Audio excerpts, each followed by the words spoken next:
j'espère que vous allez bien, bienvenue dans une nouvelle vidéo. Je vous retrouve aujourd'hui pour vous parler du blocus ou autrement dit la période de préparation des examens. Donc pour la plupart des universitaires, vers la mi-décembre, dès qu'on termine notre semestre, on a les 15 jours de vacances d'hiver, si on peut appeler ça comme ça, pour préparer nos examens. Je sais que c'est une période très stressante, épuisante.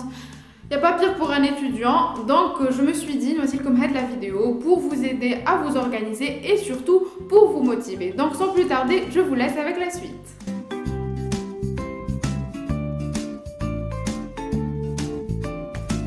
Comme premier conseil que j'ai à vous donner, c'est de vous faire un planning de révision. Ce que je fais moi, c'est que n'importe quel les modules que j'essaye de les classer selon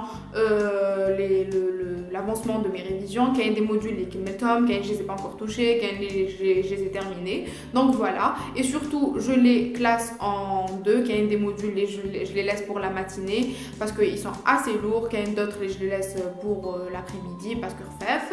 Et voilà. Donc après, j'écris quand même les journées de révision avec le module, le nombre de pages, etc. Et croyez-moi, le planning qui va vous aider à être mieux organisé. Pour le deuxième conseil, c'est de ranger vos cours. C'est vrai que quand même on a tendance à avoir des modules, on n'a pas de cours, les feuilles un peu partout. Donc essayez de, avant le blocus bien sûr, essayez de ranger vos cours, faites vos recherches si vous devez faire des recherches, si vous devez chercher des livres pour réviser. Donc voilà, essayez de tout organiser ça avant le blocus. Quand vous allez voir tel jour, vous avez tel module, vous n'allez pas vous amuser à chercher les feuilles à droite et à gauche, vous aurez tout prêt et tout devant vous. Pour le troisième conseil, c'est un truc que j'adore faire, c'est qu'avant le blocus, avant les révisions, je vais sortir le jeudi, donc j'aurai le week-end, vendredi, samedi. Je fais rien du tout, j'essaye de me reposer, j'essaye de faire le vide dans ma tête, histoire de décompresser, et d'oublier, je suis à la pression les révisions. Et croyez-moi, c'est super important de bien vous reposer pour repartir sur de bonnes bases. Et maintenant, on attaque les révisions. Donc en premier lieu, essayez de vous trouver l'endroit idéal pour réviser. Quelqu'un préfère partir à la bibliothèque, d'autres chez eux, enfermés dans leur chambre, quelqu'un préfère réviser en groupe et tout ça. Donc voilà, essayez de trouver la meilleure méthode pour mieux réviser. Et bien sûr, essayez de trouver une méthode de révision. Ce que je fais moi, c'est que je sais que mais bon, c'est pas grave, je fais des résumés, après je fais les résumés des résumés. Donc comment ça se passe? C'est vrai qu'en cours, on court à l'arrache parce que quand les profs ils dictent, on n'a pas le temps de bien écrire. Donc quand je fais mes résumés, bien, j'essaie d'utiliser un code couleur pour les titres, les sous-titres, etc.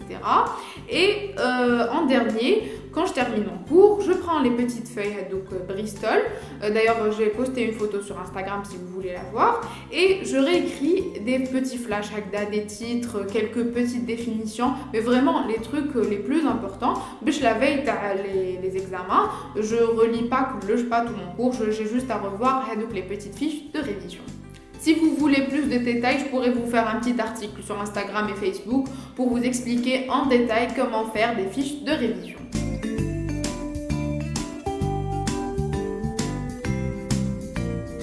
Et enfin, on passe aux astuces bonus. Bon, c'est vrai que les astuces c'est juste qu'on a tendance à les négliger. Donc, en premier lieu, je vous conseille de bien manger. Manger équilibré. Prenez beaucoup de vitamines. Essayez d'éviter les vitamines qu'on achète en comprimé en pharmacie, mais préférez plutôt les légumes les légumes et fruits riches en vitamines. Prenez beaucoup de poissons. En deuxième lieu, essayez de boire beaucoup d'eau. Parce que c'est vrai que fin de la période, on a des migraines atroces. Personnellement, j'ai des migraines atroces. Et j'essaye d'éviter ça en buvant beaucoup d'eau. Et croyez-moi, ça marche. Et surtout, n'oubliez pas de vous reposer. C'est vrai qu'on ne peut pas se permettre de prendre toute une journée parce qu'on a des révisions et tout ça. Mais essayez de piocher 1 ou 2 heures entre 2 révisions avec votre famille ou vos amis. Ça vous fera du bien et ça va vous permettre de vous décompresser. Et une haja qu'on zappe complètement fin de la période, c'est qu'on ne dort pas assez. On se dit on doit réviser nuit et jour alors que pas du tout. Il faut que le temps, votre cerveau, il assimile tout, il met tout en ordre. C'est très important, donc il ne faut pas négliger ces heures de sommeil. Et on garde le meilleur pour la fin, il faut rester motivé. C'est vrai que de la période, on a tendance à se sous-estimer bzef. On se dit, non, je pourrais pas terminer le programme, je pourrais pas réviser, nanani, nanana, alors que pas du tout. Du moment que vous suivez votre planning, vous révisez régulièrement, il n'y a pas de raison. Voilà, vous allez échouer les examens TACOM. Donc voilà, essayez de vous fixer des objectifs, ça va vous encourager à mieux réviser. La vidéo est terminée, j'espère qu'elle vous aura plu et qu'elle vous sera utile surtout. N'hésitez pas à me dire tout ce que vous en pensez en commentaire. N'oubliez pas de vous abonner aussi et de laisser un petit like. Vous l'avez vu comment comme je pouvais ne pas mettre de like, je n'oblige personne. Et voilà, moi je vous retrouve très bientôt pour une nouvelle vidéo. Bye bye.